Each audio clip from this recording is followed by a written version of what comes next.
Bienvenidos a La Oveja Eléctrica, la revista de ciencia y pensamiento de Canal 22, en donde hoy hablaremos de nuestros recursos naturales más valiosos. No son nuestros bosques, no es el petróleo en aguas profundas, son nuestros cerebros, el talento de nuestros niños. ¿Qué tal, Pepe? ¿Qué tal, Silvina? Así es, se trata de un talento que se debe cuidar, preservar y estimular. Para analizar este importante tema, Pepe Gordon conversa con el físico Alejandro Frank, Premio Nacional de Ciencias y Artes y fundador de un programa llamado Pauta, que trata de impulsar el talento científico entre los jóvenes y niños.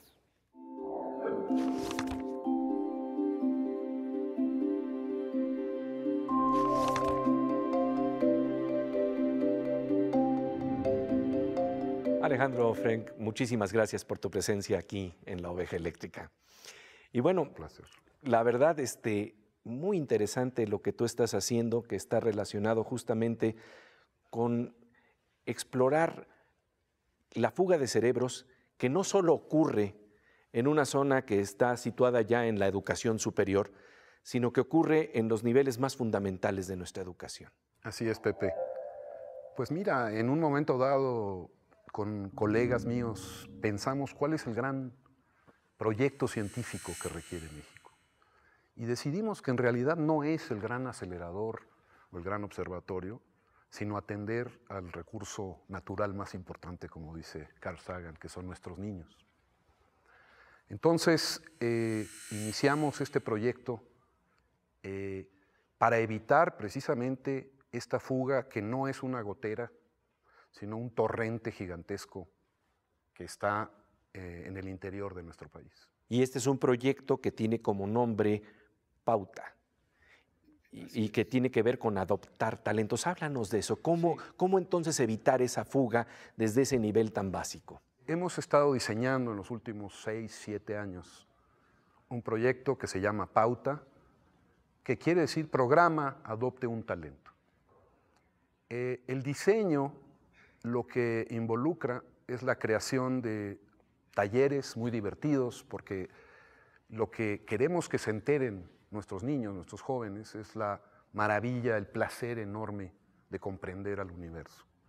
Estos talleres tienen un diseño muy especial, muy horizontal, donde se reproduce el proceso científico. Es decir, los niños trabajan en grupo, trabajan con las manos, se preguntan, se plantean hipótesis y luego se detienen, comparten su conocimiento entre ellos, preparan una presentación y al final, democratizan toda esta información con todo el grupo. Esa es la primera etapa. La segunda es la selección de los niños. Esta etapa es general, la quisiéramos poder llevar a todo el país. La segunda etapa es la selección, que hemos descubierto para nuestro gran regocijo, que no necesitamos hacerla, se hacen solas. Básicamente los niños se eligen a sí mismos. El talento es algo muy sutil, algo muy difícil de definir, pero lo que hemos tenido muy claro desde el principio es que es algo que podemos desarrollar. Y la tercera etapa es la más difícil, que es el seguimiento. En países europeos como Francia, basta la primera etapa, es decir, llevarle a los niños material, ideas, motivación. En un país como el nuestro no basta. Es necesario seguir a los niños, adoptarlos, no dejarlos ir. Una vez que están ahí, no queremos llegar, decirles, miren qué linda es la ciencia, véanla, qué lindo es, y dejarlos. Porque muchos de esos niños no tienen la capacidad, Pepe, de continuar por razones económicas, familiares, culturales.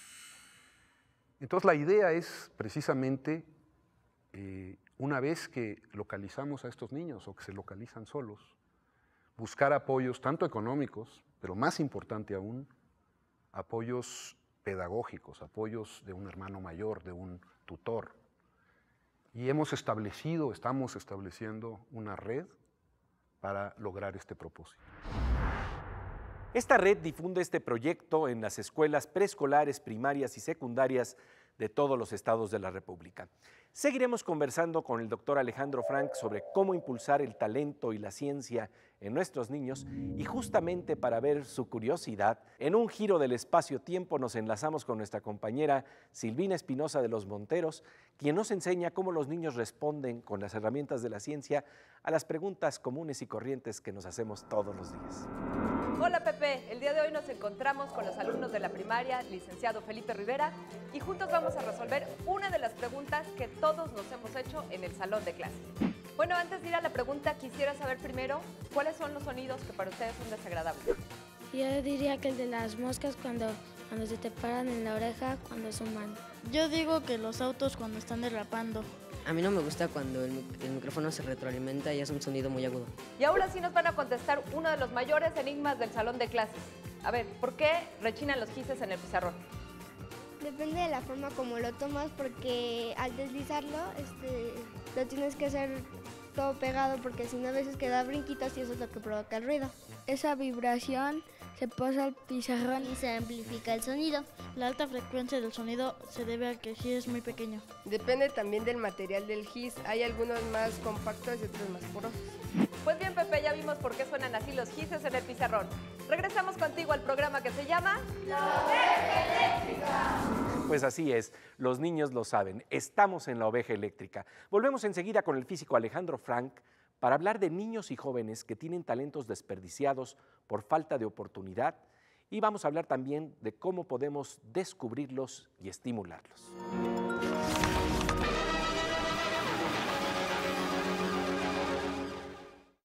Regresamos como de rayo aquí en La Oveja Eléctrica para explorar nuestros recursos naturales más valiosos en el talento de los niños. Un talento que hay que explorar y descubrir a fondo. Pepe Gordon conversa con el físico Alejandro Frank sobre la existencia de talentos naturales que se pueden perder por falta de oportunidad, equidad y apoyo.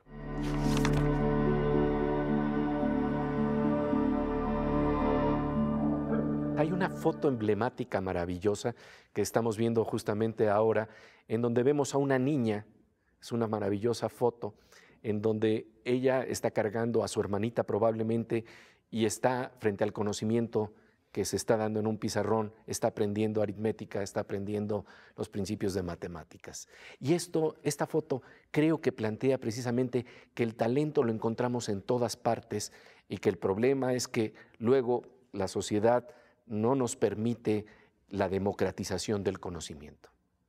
Entonces, háblanos de esta foto, háblanos de esta experiencia, de este contacto, de encontrarnos precisamente con esas imágenes. La experiencia de estar con los chicos en zonas marginadas, en zonas indígenas, el hablar con los padres, el ver a los niños reaccionar ante el estímulo, ante la atención. Esta ha sido una de las experiencias más conmovedoras, más importantes de mi vida. Esta foto que estamos viendo, para nosotros representó desde un principio pues un símbolo de lo que es nuestra sociedad, nuestro sistema educativo, y que tenemos que cambiarlo. Tenemos que llegar a ellos y ofrecerles por equidad la oportunidad de participar en la cultura, en la creación de conocimiento, en la democracia, porque necesitas para ello también una educación. Y también para el país, porque el país se está perdiendo de aquello que es más valioso, que es su talento. Y talento que se da en zonas que son inesperadas. Fíjate que hay una película muy interesante que quisiera que viéramos un fragmento, porque está conectada de alguna suerte precisamente con esa posibilidad de encontrar talento en lugares inesperados. Entonces, esta película se llama Mente Indomable y quisiera que comentáramos algo al respecto. Sí. Vamos a verlo, si te parece.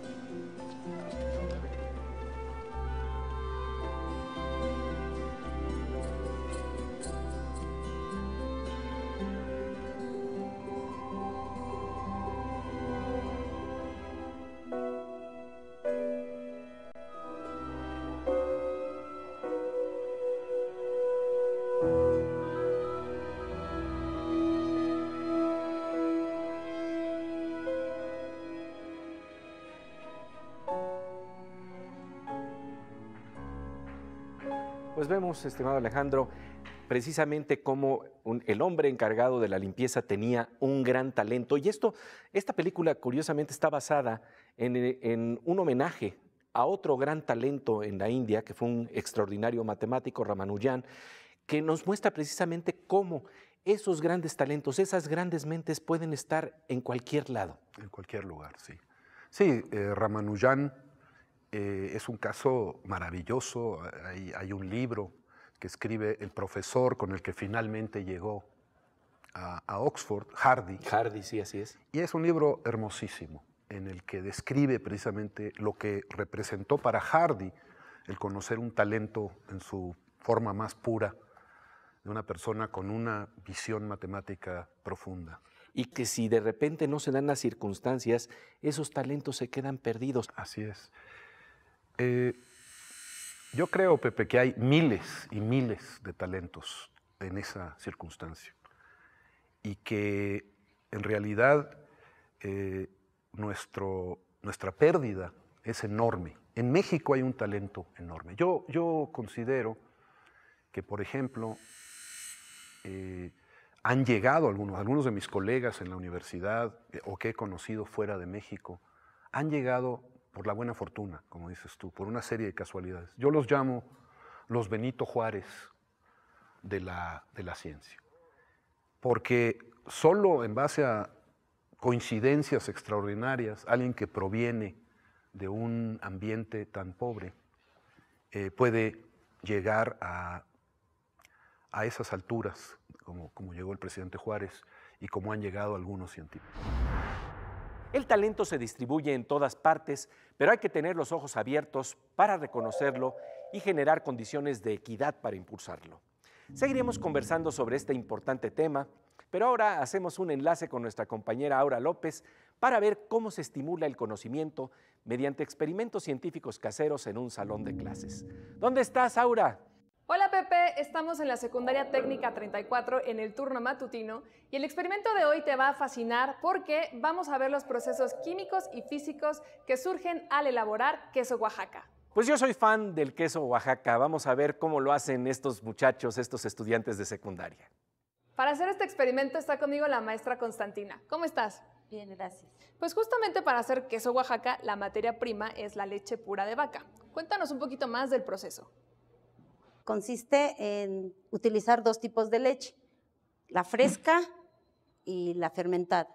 Una vez que ya tenemos las dos leches, llevamos la leche a la parrilla, se sube la temperatura de 36 grados, se procede a realizarle o agregarle el cuajo. Que el cuajo es lo que logra que cambie de líquido a sólido. Después se tiene un reposo de 15 minutos. Transcurridos esos 15 minutos, se procede a hacer el corte de la cuajada. Una vez que ya está el corte de la cuajada, se pasa a un canasto, que es para realizar el desuerado. Que el desuerado, si se queda con suero, aumenta la acidez y esto puede hacer que nuestro producto dure menos. Dure menos, exactamente. Una vez que ya está desuerado, se pasa nuevamente a una cacerola para realizar lo que es el fundido. Ahí se tritura con una pala, se le adiciona la sal y con la pala misma se comienza nuevamente a juntar. ¿Por qué? Porque se está haciendo una pasta elástica. Una vez que ya se levanta con la pala, está totalmente elástico, no tiene grumos, se bajan, se comienza nuevamente a juntar, se hace forma de oruga y se pasa a la mesa para proceder a hacer el estirado. Que es cuando ya lo estiras, lo cortas y empiezas a hacer estos como rollitos, que son una característica peculiar del queso Oaxaca. El queso Oaxaca es el moldeo que se realiza de esa práctica. Pues sabemos que para la elaboración de queso Oaxaca hay varios procesos químicos y físicos, el cambio de temperatura, de acidez y de estado líquido a sólido y de sólido a elástico. Maestra, muchas gracias por hacer este proyecto juntos. Estamos para servirles. Nosotros regresamos al estudio que seguramente, Pepe, ya estás corriendo para hacer queso Oaxaca. Y seguimos en La Oveja Eléctrica.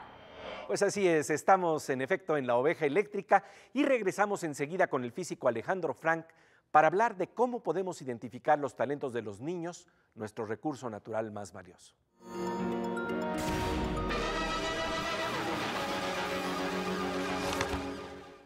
Regresamos como de rayo aquí a La Oveja Eléctrica. Nuestro tema, cómo impulsar el talento y las habilidades científicas de los niños. de nuestros supersabios en potencia. Pepe Gordon conversa con el físico Alejandro Frank sobre la forma en que podemos descubrir a los niños con talento excepcional. Son nuestro recurso más valioso.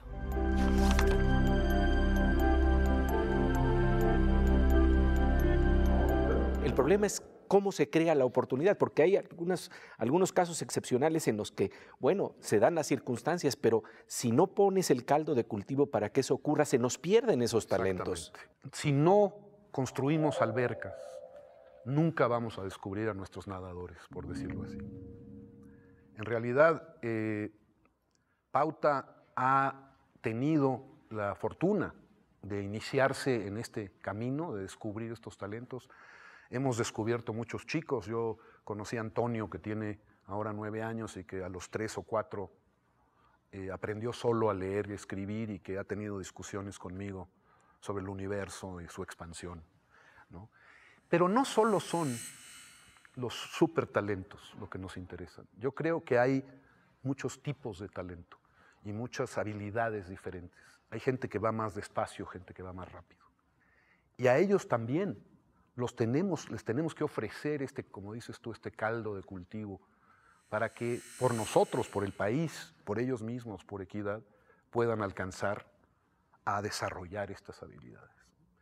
Sí, y cuando estás hablando de estos talentos excepcionales, lo que me parece muy interesante es que tú dices que son los mismos grupos los que identifican quiénes son esos talentos fuera de serie. Sí, mira, un factor muy importante ligado con eso es la atención, el reconocimiento. Porque un chico que de pronto en una escuela demuestra una sorprendente habilidad matemática o un sorprendente conocimiento sobre la naturaleza porque ha coleccionado insectos o alguna otra de estas cualidades, muchas veces no es siquiera reconocido. Bueno, de hecho, otros talentos también que tenemos que no están en circunstancias tan difíciles, también dependen de eso. Me acuerdo el caso del doctor Marcos Moschinsky, que efectivamente tenía un maestro que le puso la atención y que él de repente se dio cuenta que tenía esas habilidades extraordinarias, ¿no? Él siempre lo recordaba a su maestro de secundaria, que reconoció ampliamente su talento y lo impulsó gracias a ello. Entonces, este factor, el reconocimiento, es una parte integrante, importante de nuestro proyecto. Y a la larga de lo que se trata es de construir una cultura científica, pero una cultura científica que no se alcanza nada más en el nivel superior, que esa es la falacia, ¿no? Esa es la falacia. Se trata de iniciar esta visión del mundo, que es la visión científica, muy desde el principio, ¿no? De hecho, yo todavía no lo iniciamos propiamente, pero yo desde un principio quería también lanzar el proyecto Pautita, que es para preescolar, porque creemos que ya a ese nivel muchos de los niños están muy interesados. Como han dicho muchos psicólogos y pedagogos, todos los niños son investigadores en potencia. Si algunos de nuestros espectadores, algunos maestros, algunos profesores, están viendo este programa y desearan de alguna manera incorporarse o incorporar los proyectos de Pauta, de adaptar un talento, ¿cómo le harían para canalizar ese deseo? Porque al final de cuentas es el deseo de la democratización del conocimiento, pero tiene que tener canales. ¿Cómo le hace? Sí, yo voy a dar la página que tenemos, que es www.pauta.org.mx. A través de esta página pueden hacer contacto. De otra manera, pueden llamarme a mí, doctor Alejandro Frank, al 5-622-4673 en la universidad, para yo canalizarlos con el equipo Pauta. Si tú quisieras comunicar el impulso que está detrás de todo este trabajo, el que mueve, el que es el motor de toda esta acción que están poniendo en marcha, ¿cuál sería esta idea motora que sientes que debe de estar presente en nuestra conciencia colectiva? ¿Cuál es el meme que queremos comunicar? Esa es una pregunta importante. El talento ha sido repartido democráticamente en la sociedad.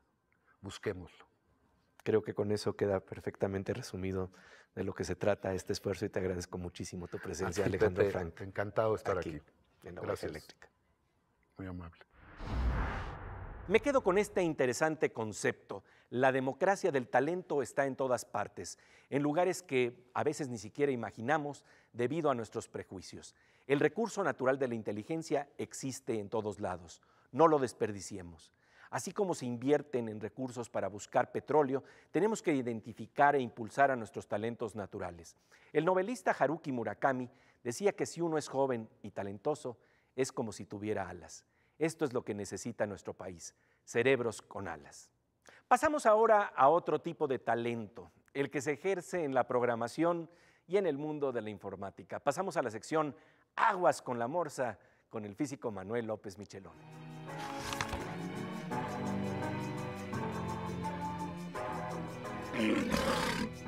Pues querido Morsa, como siempre, un gusto encontrarnos aquí en la Oveja Eléctrica. Gracias, Pepe. El día de hoy hemos estado tocando el tema de cómo descubrir talentos, cómo impulsarlos. A ti te ha tocado ver precisamente gente excepcional, ¿verdad? Bueno, en la Facultad de Ciencias sí te encuentras con un montón de estudiantes que sí son buenos, pero hay unos que como que destacan de alguna manera, ¿no? Y te puedo decir que, por ejemplo, Miguel de Icaza, bueno, Miguel de Icaza, cuando yo lo conocí, era un niño insufrible. O sea, sí, era pesadito, pero lo que pasa es que vivía en un ambiente donde había físicos todo el tiempo, donde había gente de ciencia y demás, y de alguna manera él estaba entre lobos y empezó a obviar, ¿no? Lo que le pasaba a Miguel es que de pronto encontró un buen nicho, que fue el cómputo. Y entonces empezó a ser bueno en eso, porque le gustaba, y además pasó algo con Miguel, daba la impresión que había una pasión en lo que hacía. No era resolver un problema que le encargaban ahí en el instituto, para, no sé, de los datos que tenía algún investigador. No, era ver qué estaba pasando adentro, por qué las cosas funcionaban como funcionaban. Era notable, de veras era notable. La pasión estaba ahí. La pasión estaba ahí. Oye, pero además tú fuiste su maestro y de repente darte cuenta que hay un alumno que a lo mejor te rebasa, porque eso es lo interesante. No, Miguel era un talento y además un portento estudiando, o sea, trabajaba muchísimas horas en el cómputo y eso es lo que lo hacía diferente a los demás. ¿Y cómo hacer para que precisamente identifiquemos cada vez más rápidamente esos grandes talentos y que no se queden desperdiciados? Pues yo creo que hay que involucrarlos. El aprendizaje requiere involucrar al alumno en lo que está haciendo. Si no lo involucras, no lo va a hacer o lo va a hacer mal, o porque no le importa. El chiste es que le importe, se involucra. Y entonces, en eso, cuando hay aprendizaje y cuando se dan cuenta y cuando les cae el 20, como decimos en México, ¿no? O el ajá de Martin Gardner, ¿no? De que, ajá, ya le entendí, ya sé qué está pasando. Ahí es donde tenemos que agarrar a los alumnos, involucrarlos en eso que saben hacer y que además les da una satisfacción y les da felicidad. Sí, descubrir el talento siempre da felicidad y es un gusto conversar de este tema contigo, querido Morse. Gracias, Pepe. Y bien, pasamos ahora a otro tipo de talento, el de la mirada de nuestra querida compañera Miriam Moscona. Es la mirada de la poesía enfrentándose al mundo que nos abre la ciencia.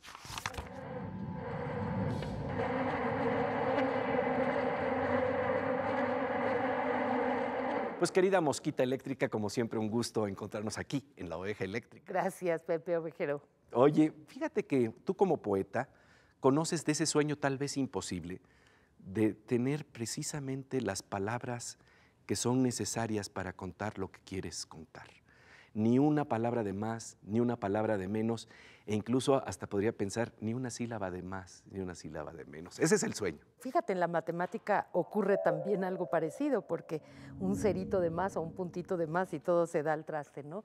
Bueno, Pepe, pero quisiera decirte que muchas veces la ciencia, para ofrecer una explicación, toma ejemplos del arte y no pocas veces en el arte se experimenta con ideas, con fórmulas, incluso matemáticas de la ciencia que se transfiguran y se llega a algo. Lo que vamos a ver hoy es una especie de cortesía del Instituto de Ciencias Nucleares de la UNAM, que parece que lo escribieron para esta sección de Veo Veo. Vamos a verlo. ¿Cuál es la ventaja de crear nuevos materiales molécula por molécula? Pensemos en un escultor. si en vez de esculpir la estatua a partir de un bloque de mármol al que se le resta materia, el artista la construyera molécula por molécula, podría crear una obra sin imperfecciones y exactamente igual a como se la imaginó. El propósito de la nanotecnología no es crear esculturas, sino mejores conductores de electricidad, fibras más resistentes, fuentes de luz más eficientes y muchas otras cosas encaminadas a realizar una función específica. De modo que esta especie de librero de alambre es un pilar de grafeno: flexibilidad, transparencia, dureza, resistencia y elasticidad. Estas son solo algunas características del grafeno, sustancia de carbono puro con átomos dispuestos en un patrón regular hexagonal que le otorga una propiedad bidimensional. Es difícil describir todo lo que se puede hacer con el grafeno.